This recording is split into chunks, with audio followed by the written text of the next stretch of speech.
भाद्रपद मास के शुक्ल पक्ष की पावन परिवर्तनी एकादशी पर आप सभी श्रद्धालुओं को हृदय से मंगलमय शुभकामनाएं। आज के इस विशेष अवसर पर हम जानेंगे उस एकादशी के बारे में जिसे विभिन्न नामों से पुकारा जाता है। कहीं इसे वामन एकादशी कहा जाता है, कहीं परिवर्तनी एकादशी, तो कहीं जलझूलनी और पद्मा एकादशी के रूप में। हर नाम में छुपा है भक्ति और आस्था का अलग ही भाव, और इसी अद्भुत महत्व पर आज हम करेंगे विस्तार से चर्चा। क्या है इस एकादशी का महत्व, क्यों इसे इतना पवित्र माना जाता है, इन नामों के पीछे क्या कारण छुपा है, इस व्रत को करने से क्या पुण्य प्राप्त होता है और किसे यह व्रत अवश्य करना चाहिए, साथ ही कौन लोग इसे करने से वंचित रहे। इस दिन एक ऐसी कौन सी चीज है जो गाय को खिलाने से आपका जीवन बदल सकता है, यह भी जानेंगे इस वीडियो में विस्तार से। इसके अलावा हम आपको बताएंगे कि इस वर्ष यह वामन एकादशी किस तिथि को पड़ रही है, 3 सितंबर को या 4 सितंबर को। साथ ही शास्त्रों में वर्णित व्रत की विधि, नियम, आहार विहार, भगवान को अर्पित किए जाने वाले भोग और सबसे महत्वपूर्ण व्रत पारण का सही समय क्या होगा। विशेष ध्यान देने योग्य बात यह है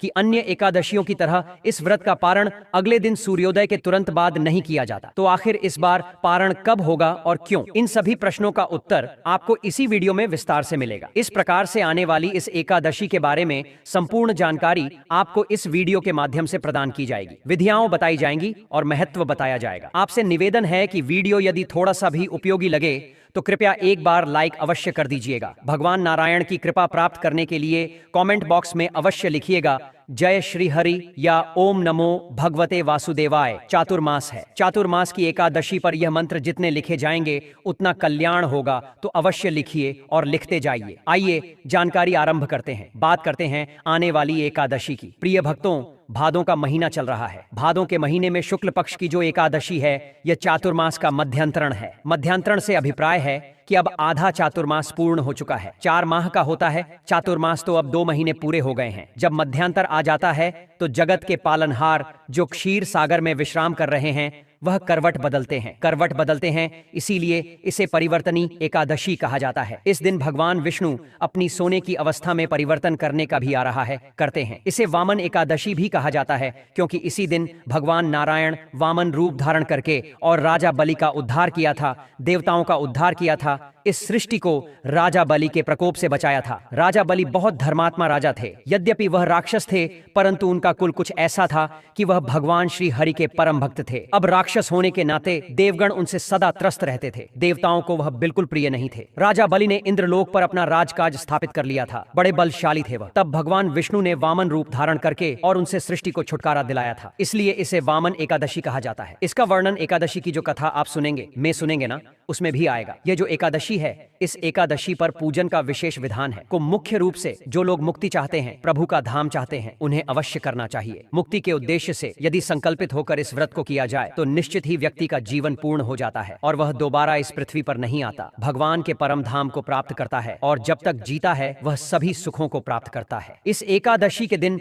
कमल से भगवान का पूजन किया जाता है। कैसे कमल अर्पित करना है, कैसे पूजन करना है, यहाँ मैं आपको भी जब पूजा विधि बताएंगे तो उसमें अवश्य इसके विषय में जानकारी दूंगा। इस एकादशी आपको भगवान श्री हरि के वामन रूप का पूजन करना चाहिए। भगवान का जो वामन अवतार हुआ है उनकी जो भी तस्वीर प्रतिमा आपके पास हो उसे ही पूजन के लिए आपको प्रयोग करना चाहिए। आइए अब बात करते हैं कि इस एकादशी का आपने व्रत पूजन के जो नियम हैं उनको कैसे धारण करना है, क्या नियम है, किन का पालन करना है और किस प्रकार से विधि है, फिर पूजन आदि करना है। प्रिय भक्तों, कुछ नियम हैं इस एकादशी के जो व्रत के एक दिन पहले होते हैं, उनको ध्यान से सुनिएगा। सबसे पहले तो जो वामन एकादशी है ना, इस एकादशी के एक दिन पहले कुछ वस्तुओं का आपको त्याग कर देना चाहिए। उन्हीं में से है कांव से की वस्तु का प्रयोग। कांव से की वस्तु का प्रयोग आपको भूल के भी इन 3 दिनों में नहीं करना है, दशमी, एकादशी और द्वादशी को। दूसरा, आपको मसूर की दाल का प्रयोग नहीं करना है, चाहे व्रत कर रहे हैं चाहे व्रत नहीं कर रहे हैं। जो व्रत कर रहे हैं वो केवल व्रत वाले दिन तो फलाहार करते ही हैं, बाकी जो अन्य दिन हैं उनका पर भी मसूर की दाल, न चने के साग, हरी पत्तेदार सब्जियों का त्याग करना चाहिए। यह आपको इन 3 दिनों में ग्रहण नहीं करनी चाहिए। सामान्य जन के लिए चावल का त्याग कहा गया है,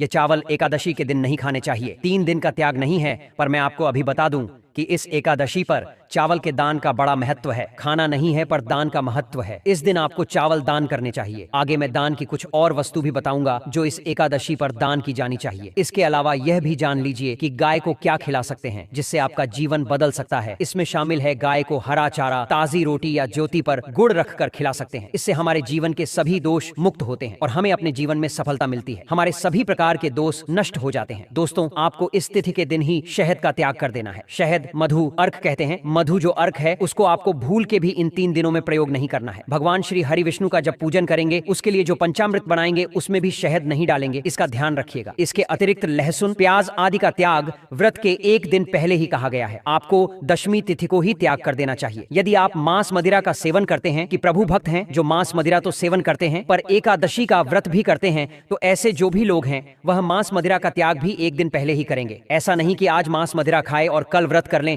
यह संभव नहीं है, यह उचित नहीं है, यह दोषपूर्ण है। आप आज ही अर्थात व्रत के 1 दिन पहले ही मांस मदिरा का त्याग कर दें। बैंगन की सब्जी और मूली की सब्जी आपको नहीं खानी है। इस प्रकार से दशमी तिथि से ही यह त्याग आरंभ हो जाएंगे। बाल आदि धो लीजिएगा दशमी तिथि को। ध्यान दीजिएगा कि आपने शुद्ध का ध्यान रखना है, ब्रह्मचर्य का पालन करना है और यह ब्रह्मचर्य जो है वह आपने दशमी तिथि को ही धारण कर लेना है और यह द्वादशी का पारण जब तक नहीं हो जाता तब तक ब्रह्मचर्य का पालन करना है। तो इस प्रकार से इन नियमों को धारण करते हुए दशमी का दिन व्यतीत कीजिए, व्रत के 1 दिन पहले का दिन व्यतीत कीजिए। अब आते हैं व्रत वाले दिन के नियम पर और उस दिन आपको क्या क्या करना है, क्या खाना है, क्या नहीं खाना है, कैसे पूजन आदि करना है, क्या दान देना है। एकादशी का जिस दिन आप व्रत कर रहे हैं, वामन एकादशी का, उस दिन आपको सूर्योदय से पहले उठना चाहिए। उठने के बाद स्नान आदि करके स्वच्छ वस्त्र धारण कीजिए। स्वच्छ वस्त्र धारण करके भगवान सूर्य को जल दीजिए, माता तुलसी को जल दीजिए। एकादशी के दिन तुलसी में जल दिया जाना चाहिए, तुलसी पूजन किया जाना चाहिए। एकादशी पर तुलसी पूजन वर्जित नहीं है, मैं पहले भी आपको बता चुका हूं और शास्त्रीय प्रमाण है कि द्वादशी के दिन तुलसी माता को नहीं छूना चाहिए, पत्ते आदि नहीं तोड़ने चाहिए, पूजन नहीं करना चाहिए। पर एकादशी के दिन तुलसी पूजन बहुत उत्तम बताया गया है। तुलसी पूजन करने के बाद अब आप अपने व्रत पूजन संकल्प आदि को करेंगे। इसके लिए जो भी आपके घर में उपयुक्त स्थान है पूजन के लिए, जहां बैठ के आप एकादशी का पूजन करते हैं। देखिए, एकादशी का व्रत कोई साधारण व्रत नहीं है, यह त्रिदिवसीय अनुष्ठान होता है,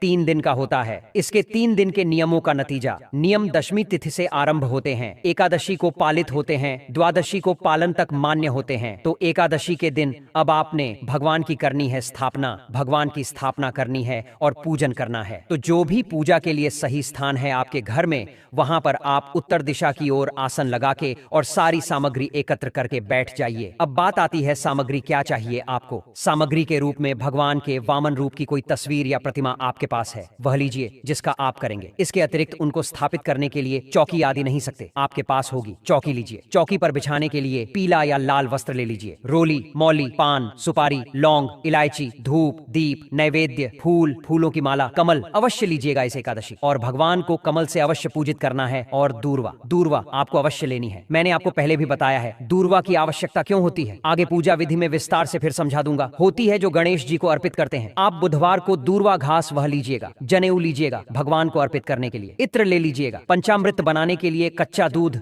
दही, घी, शक्कर, शहद के स्थान पर गंगा जल प्रयोग होगा। इस प्रकार से सारी सामग्री आपने एकत्र कर लेनी है। सारी सामग्री इकट्ठी करके आसन लगा के बैठ जाइए। 1 लोटा लीजिए तांबे का, उसमें पहले गंगा जल भरिए, फिर शुद्ध जल भरिए और अब हम का पूजन करेंगे। एक फूल लीजिए, उस फूल के द्वारा उस जल के छींटे दीजिए उस स्थान पर जहां पर आप पूजन करने वाले हैं, जो सामग्री आप पूजा के लिए लाए हैं। इससे वह सामग्री पवित्र हो जाएगी, वह स्थान शुद्ध हो जाएगा। इस प्रकार से जल के छींटे देकर आपने स्थान को पवित्र किया है, सामग्री को पवित्र शुद्ध किया है। अब उसे हम भगवान को पूजा में अर्पित करेंगे। चौकी लीजिए, चौकी को बिछाइए, उस पे पीला वस्त्र है तो पीला वस्त्र बिछाइए, लाल है तो लाल बिछाइए। भगवान के वामन स्वरूप की तस्वीर को सामने रखिए, उनके सामने घी का दिया रखिए, धूप रखिए, दिए के नीचे थोड़े फूल रख दीजिएगा आसन के रूप में। इस प्रकार से स्थापना आपने करनी है। अब आप सीधे हाथ पर जल लीजिए, सीधे हाथ पर जल लीजिए। पूजन के लिए एक छोटी रख लीजिए जो आप स्वयं की आचमनी करने के लिए लेंगे, या एक छोटे से किसी पात्र में थोड़ा सा जल और भरिए, गंगा जल युक्त, जिससे आप जो पूजा करने वाले हैं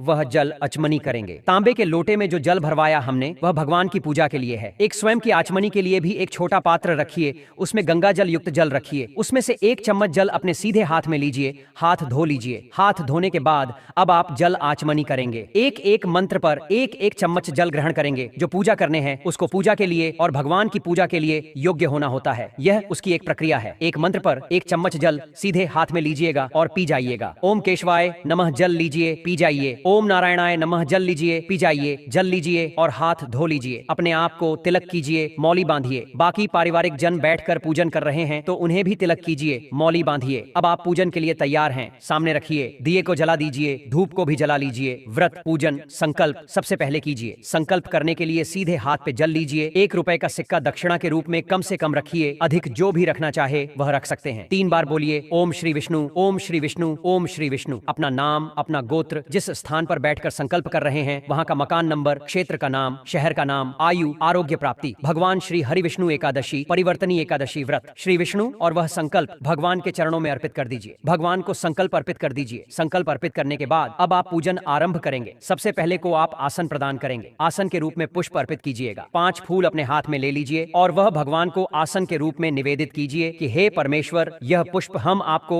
आसन के रूप में अर्पित कर रहे हैं, आप इसे ग्रहण करें और यहाँ विराजमान है। मानो इस प्रकार से निवेदन करते हुए वह पुष्प भगवान को अर्पित कर दीजिए। आसन देने के बाद भगवान को पद्य, अर्घ्य, आचमनी कराया जाता है। एक कटोरी रखिए भगवान के सामने, उसमें आप पूजा की सारी सामग्री अर्पित कीजिए। 1-1 चम्मच जल अब आप 1-1 मंत्र पर भगवान को अर्पित करेंगे। इसे कहा जाता है हाथ धुलाना और जल पिलाना। एकादशी व्रत पूजन अंतर्गत श्री हरि विष्णु वामन स्वरूप पद प्रक्षालन कीजिए। पद प्रक्षालन के लिए 1 चम्मच जल लीजिए और भगवान को अर्पित कर दीजिए। पद करके अब भगवान को अर्घ्य अर्पित करेंगे। अर्घ्य के रूप में 1 चम्मच जल अर्पित कीजिएगा। अर्घ्य के रूप में भगवान को 1 चम्मच जल अर्पित कीजिएगा। अर्घ्य कराई जाती है। भगवान को तो के लिए 1 चम्मच जल अर्पित कीजिएगा। गुरु जल आचमनी, आइए 1 चम्मच जल लीजिए और भगवान को अर्पित कर दीजिए। भगवान को स्नान कराया जाता है। स्नान के लिए जल अर्पित कीजिएगा। स्नान कराइए, स्नान कराइए। तो भाव यह रखिए कि आप भगवान को खूब सारे जल से स्नान करा रहे हैं। प्रेम से स्नान के लिए जल अर्पित कीजिए। 1 चम्मच जल अर्पित कीजिए। स्नान कराने के बाद भगवान को पंचामृत से स्नान कराया जाता है। पंचामृत अर्पित किया जाता है तो पंचामृत बनाएं, कच्चा दूध, दही, घी, शक्कर और गंगा जल से, और वह फूल पर लगा लीजिए। जो लोग तस्वीर पर पूजन कर रहे हैं वह फूल पर लगा लीजिए, और जो लोग प्रतिमा पर पूजन कर रहे हैं वह प्रतिमा को चढ़ाइएगा। अच्छे से अभिषेक कराइएगा पंचामृत से। पंचामृत समर्पित कीजिए भगवान को। पंचामृत से स्नान कराने के बाद शुद्धियों तक स्नान कराया जाता है तो शुद्ध जल से स्नान कराइएगा। 1 चम्मच जल लीजिएगा और अर्पित कीजिएगा भगवान को। स्नान करा के भगवान को वस्त्र अर्पित करेंगे। वस्त्र के लिए 1 मौली का टुकड़ा लीजिए और वह भगवान को अर्पित कर दीजिएगा। वस्त्र के रूप में आप यज्ञोपवीत अर्पित करेंगे। क्या जनेऊ होती है तो जनेऊ लीजिएगा और वह जनेऊ भगवान को अर्पित कीजिएगा। जनेऊ को अर्पित करने से पहले उसे रोली, कुमकुम आदि से तिलक कर लीजिएगा। यज्ञोपवीत अर्पित कीजिए। प्रेम से भगवान को यज्ञोपवीत अर्पित कीजिए। मैंने आपको बताया से तिलक कर लीजिए और उसके बाद भगवान को अर्पित कर दीजिए। के बाद भगवान को इत्र लगाइए। इत्र को फूल पर लगा लीजिए और वह भगवान को अर्पित कीजिएगा। प्रेम से भगवान को इत्र अर्पित कीजिए। इत्र अर्पित करने के बाद भगवान को तिलक किया जाएगा।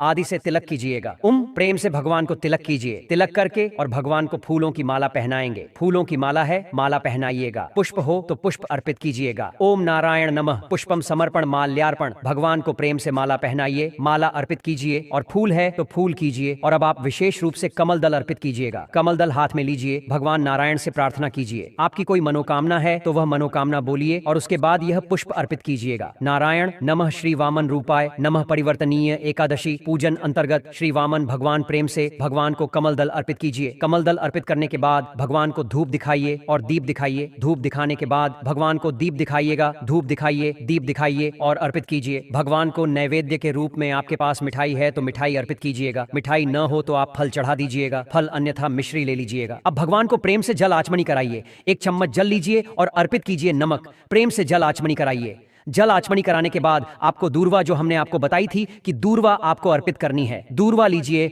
और भगवान को अर्पित मत। दूर्वा जो है ना, देखिए यूं तो चातुर्मास का नियम होता है। यह चातुर्मास में जो कोई भक्त नारायण के निमित्त पूरे 4 महीने दूर्वा ग्रास अर्पित करता है, नारायण की कृपा से वह मनुष्य सभी सुख संपत्ति ऐश्वर्य आदि को भोग कर अंत में भगवान के धाम को जाता है, धन आदि से संपन्न रहता है। यह बड़ा उत्तम उपाय था जो आपको किसी भी चातुर्मास में करना चाहिए। अब इस बार तो आधा चातुर्मास निकल गया है। अब क्योंकि जिन्होंने धारण नहीं किया है उनको एकादशी पर करना बड़ा कल्याणकारी है, इसीलिए मैं आपको एकादशी पर विशेष रूप से कहता हूँ। तो आप दूर्वा जल हाथ में लीजिए, अर्पित कीजिए। और तांबूल क्या होता है? पान का पत्ता लीजिए, उस पर 2 लौंग रखिए, 2 इलायची रखिए, 1 सुपारी रखिए और वह अर्पित कीजिए। दक्षिणा जो भी आप अर्पित करना चाहते हैं भगवान को वह अर्पित कीजिए। नमः शुभ दक्षिणा समर व्यायाम ही, प्रेम से भगवान को दक्षिणा अर्पित कीजिए। लीजिए, हाथ जोड़ के नमस्कार कीजिए और अब आप परिवर्तनीय एकादशी वामन एकादशी की कथा सुनिए। सही कथा यदि सुनते रहना चाहते हैं, सही जानकारी पाते रहना चाहते हैं तो हमारे चैनल को अभी सब्सक्राइब कर लीजिए, क्योंकि यह एक प्रतिष्ठित ज्योतिष संस्थान का चैनल है। हम यहाँ जो भी जानकारी देते हैं, जो भी कथाएं सुनाते हैं, वह पंचांग, ज्योतिष, शास्त्र और पुराणों पर आधारित होता है। हम सही कथाएं ही आपको सुनाते हैं, तो कथा सुनिएगा। साथ में विष्णु सहस्त्र नाम अवश्य सुनिएगा, वह भी हम अपने चैनल पर आपके लिए अपलोड करते हैं। विष्णु सहस्त्र नाम सुने और कथा श्रवण करें, इसके बाद भगवान की आरती करें। नियमों के अनुसार दिन को व्यतीत कीजिए। किसी के प्रति वैर भावना न रखिए, किसी का अहित न करिए, का बुरा न करिए, अपशब्दों का प्रयोग न करिए, ब्रह्मचर्य का पालन कीजिए। घर में नारायण विराजमान हैं, इसीलिए घर में किसी प्रकार का कलह क्लेश न रखिए। शांत वातावरण रखिए। भगवान में मन को, अपने चित्त को लगाते हुए समय को व्यतीत कीजिए। सायंकाल को कीर्तन कीजिए। कीर्तन विशेष वीडियो भी आपके लिए अपलोड करते हैं। अगर आप मंदिर आदि ना जा पाए, आपके यहाँ कीर्तन ना होता हो, तो कीर्तन के लिए आप लाइव वीडियो सुन लीजिएगा। कीर्तन कीजिए। रात्रि को जागरण की बड़ी महिमा है। इस एकादशी पर इसका वर्णन आप जब कथा सुनेंगे सही,